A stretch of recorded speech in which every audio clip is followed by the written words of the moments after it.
Hi there, my name's Colin West from the Physics Department at Stony Brook University. Today I want to talk to you about how we can use quantum physics to design the next generation of computers, to make them so fast and so powerful they blow everything we have today out of the water. Now I've been thinking about this a lot lately because of this, the iPhone 5. My younger brother just got one even though I'm still using an iPhone 4, not even a 4S. That doesn't even have Siri. Mine is so out of date that this one makes mine look extremely slow by comparison. This is a really important point because when you buy a cell phone, you want one that can be really fast. That way it can do a lot of things at once. And the iPhone 5's secret to success is this right here, the A6 chip designed specifically by Apple to run the computer processes inside the phone. Now what makes this chip so special? Well, if you take a look inside it, here's what you'll discover. Inside the chip are two separate processors. This is why the chip is what they call a dual-core processor. It's really two computers in one. So it makes it almost twice as fast. But for my money, this is not the best way to go about making phones faster and better. It works for now, but what happens when we want to improve the speed of our cell phones and our computers even more? We can add 4 processors, that's called a quad core. We could go to 6 to 8. But if we try to go up and have 100 processors in one phone, we're going to run into a big problem. I don't think this is a very effective or clever way to improve the speed of our devices. In fact, this kind of thinking reminds me of the kind of thing that led to us building bicycles like this in the 1800s. Somebody realized that you can make a bike faster if you just make the tire larger. So they kept making the tire bigger and bigger and bigger every time they wanted a faster bicycle. And next thing you know, you have a bike that you can't get on board without the help of a stepladder. Now this isn't going to work for cell phones. Just like it didn't work for bikes. With bicycles, eventually we had to invent something more clever than just making the tire bigger to speed things up. We invented gears, and now our bicycles can have regular-sized tires, but still reach faster and faster speeds. Well, if we don't come up with something better for computers and cell phones, we're just going to have to keep adding chip after chip after chip, and we're going to go back to using cell phones that look like this. I don't think anybody wants to do that. So today I want to talk about how quantum physics can give us a new, clever way of speeding up our devices that doesn't just require piling on more computers. So let's talk about just what is quantum physics. To do this, I want you to imagine that you wake up one day and you're shrunk down to the size of some childhood toys, let's say Buzz and Woody over here. If you were this small, just a few inches high, you'd suddenly experience the world in a very different way than you ever had before. Even though nothing had changed about your house, you might find the things that used to be easy have suddenly become extremely difficult, like just walking across your front lawn. But on the other hand, you might discover you had some capabilities that you never had before either. What's Buzz Lightyear famous for example? Well, besides the catchphrase "to infinity and beyond," he's famous for being able to fly, or at least being able to fall with style. Now that's something you and I can't do because of our size. If I were to strap tiny plastic wings to my back and jump off a building, it wouldn't end well. But because Buzz is smaller than us, he has some powers and capabilities that you and I don't have. He's not experiencing different laws of physics, but his size means the laws of physics change his capabilities. Quantum physics is all about taking this idea to the extreme, looking at objects that are not just as small as Buzz Lightyear, but as small as an individual atom.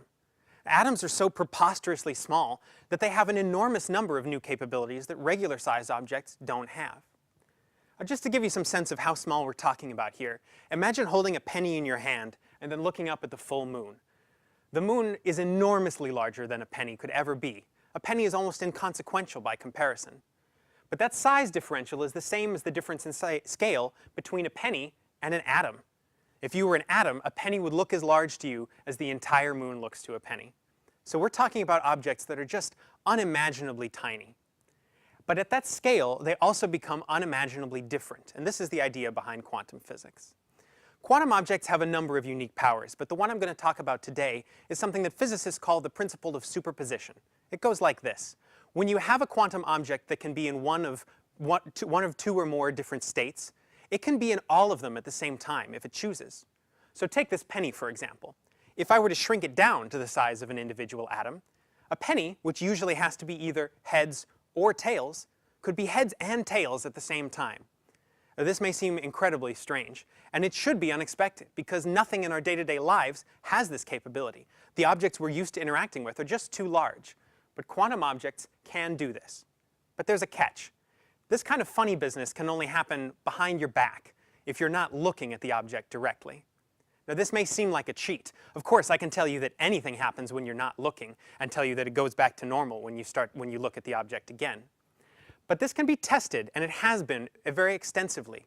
Even though we can't look at the object when it's doing this, we can use indirect evidence to be certain that this is what's going on. Let me give you an analogy to explain how we could do an experiment to test that the superposition principle actually happens in real life. Imagine designing a quantum-sized hallway with two quantum-sized doors. But imagine that the doors are designed like this, so that their hinges face one another. This way, if someone goes through one door or another, nothing special will happen. But if somebody were to go through both doors at once, the doors would meet in the middle, and when they hit each other, you'd hear the sound even if you weren't looking. That way you could indirectly find out whether one door or both doors was opened. Well, we can run an experiment that goes just like this. Take a quantum-sized person, someone shrunk down to the size of an atom or smaller, and ask him to walk through one of the doors. If I'm looking, nothing special happens. I'll see him go through one or through the other. And I can test that the apparatus is working. Maybe I take two people and I ask them to walk through side by side. I'll hear the doors meet in the middle when they open. But the magic happens if I put up a screen so that I can't see what's going on, but I can still hear indirectly what happens with the doors. If I take just one person and I send him behind the screen and ask him to walk through, I'll still hear the sound of the doors meeting in the middle.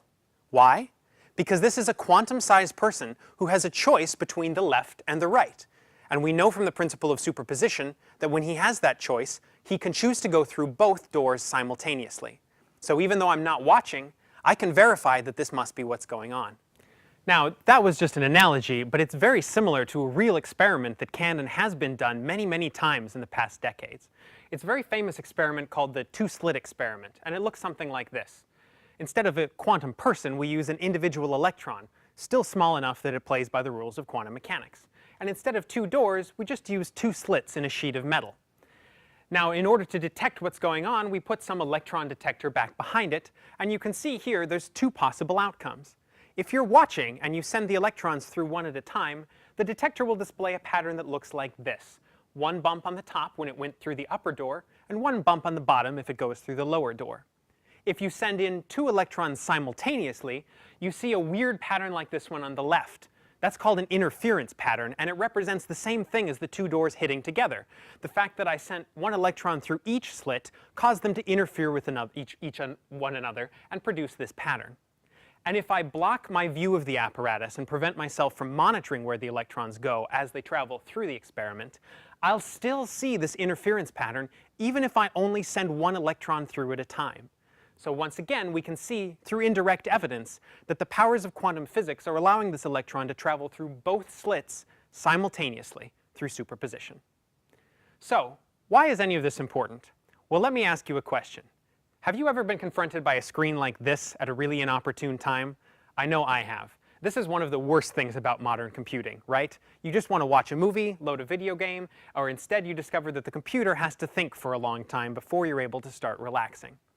Well, this loading screen is a result of the computer not being fast enough to keep up with your demands. It's trying to transfer information about the movie or the map in the game into its memory, but it can only do that one number at a time.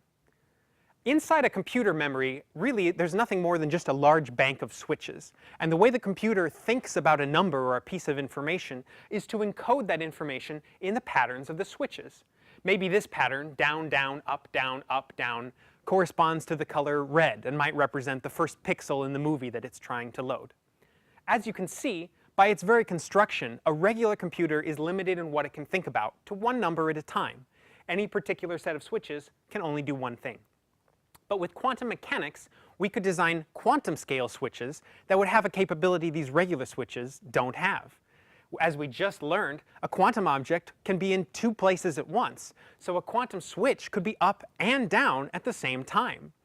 If I wanted to store a second number on the same set of switches, maybe one that requires the first switch to be up, I'd just make sure the first switch is up and down simultaneously.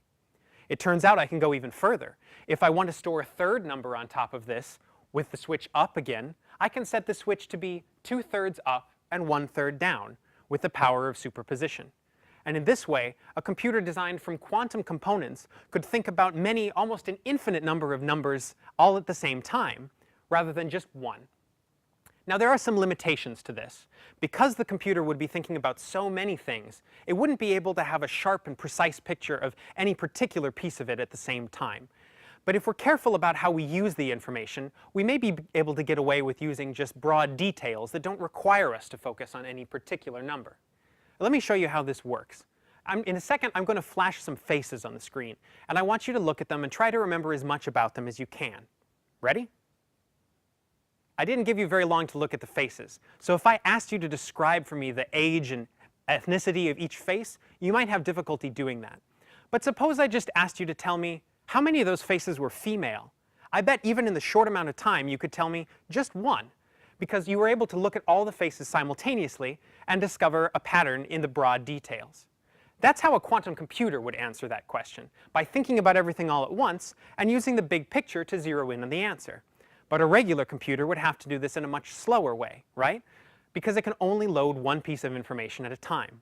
So a regular computer would answer the question like this: not a female, female, not a female, not a female, not a female. So it would take 5 steps instead of just 1. Now, 5 extra steps may not seem like a lot, but this is only 5 faces. If I want to load gigabytes and gigabytes of information, then the ability to do it simultaneously can represent an enormous speed up. Think about it like this. Regular computers are a lot like the NYPD. They're bound by rules and regulations, and they have to behave in formulaic and rigid ways. This can be good, but it can also be a serious drawback. Suppose the police officers were trying to find a criminal hiding out in this office tower. Well, the best that these police officers could do to track him down would be to check each office one at a time, knocking on the door and looking inside to see if the criminal was the one within. And if there were thousands or even tens of thousands of offices and cubicles, this could take days or weeks. Think about how someone with more capabilities would solve this problem. Someone like, for example, Superman. Superman would solve this problem by looking at all the building at once with his X-ray vision. Now, he might not be able to focus in on the individual people clearly enough to know for sure which one was the criminal, but he could get a big picture just like you did with the faces. And so in just a couple of steps, he could narrow down his search. For example, suppose he knows the criminal is a redhead. He can look at the building and ignore everybody that's blonde or brunette.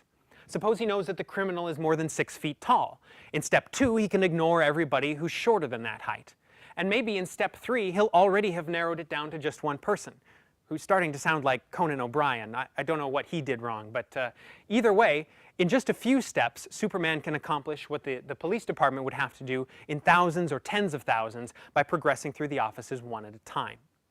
This is the proposal behind using a quantum computer with quantum memory. If we're careful about how we ask the questions of the computer, it can retrieve the information in this broad way from among data that's all stored simultaneously, and do in just a couple of steps what a regular computer might take all day to do.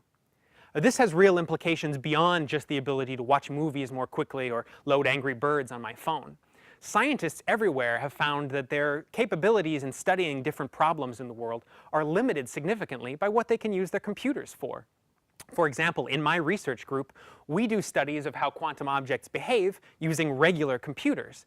And in these regular computers, the simulations regularly take days or even weeks or longer to finish. If I could tackle some of these problems with a quantum computer, they'd literally finish in a fraction of a second, and I could be done with my work and have a lot more time to move on to new projects. Scientists who work on DNA or simulating drug interactions and studying how cancer works all have the same problems. Large, complex systems take days and days or maybe even years for regular computers to work through, but a quantum computer could do it right away. Now, there's a reason why I haven't asked my research group to give me a quantum computer in order to get my work done faster. That's because this is a picture of DWave, the world's best current quantum computer. It's located in California, and right now it has about as much power as a very small pocket calculator. So you can see it's not exactly right about to revolutionize science tomorrow. That said, there are still some promising indications that this is going to do great things for the world of electronics and computers. The reason number 1 is that Google recently purchased DWave, and if anyone knows something about how to make a computer faster and better and more marketable, it's Google. But reason number 2 is that tests have shown DWave really can outperform some of the other computers it's been compared to. It's faster, it's just not capable of doing large amounts of mathematics at the moment. But if we're able to scale it up in the future, this speed up will allow us an all-new realm of computing power. Now, if this sounds like a pipe dream that I'm trying to sell you, let me remind you that this is what the world's first regular computer looked like when it was built back in the 1940s. It was an enormous room full of pipes and wires and vacuum tubes, and it also had very limited power, even less than the calculator in your pocket today. At the time that this machine, called ENIAC, was built, it was predicted that it would be eventually possible to make it smaller. Let me read you this quote from Popular Mechanics. Although ENIAC is equipped with 18,000 vacuum tubes and weighs 30 tons, computers in the future may have only 1,000 vacuum tubes and weigh only 1.5 tons. At the time, this was considered an outlandish and optimistic prediction. But as we know, we've now been able to make computers that are both much more powerful and small enough to fit in the palm of your hand. If we can do this in just a few decades with regular computers, there's every reason to believe that we'll soon be able to take DWave and scale it up while shrinking it down as well. So that's my talk. I hope you found it interesting. If you have any questions, please feel free to ask me later or contact me by email. As I said, I'm Colin West. I work at Stony Brook University, and it's been a pleasure to talk to you today. Thank you very much.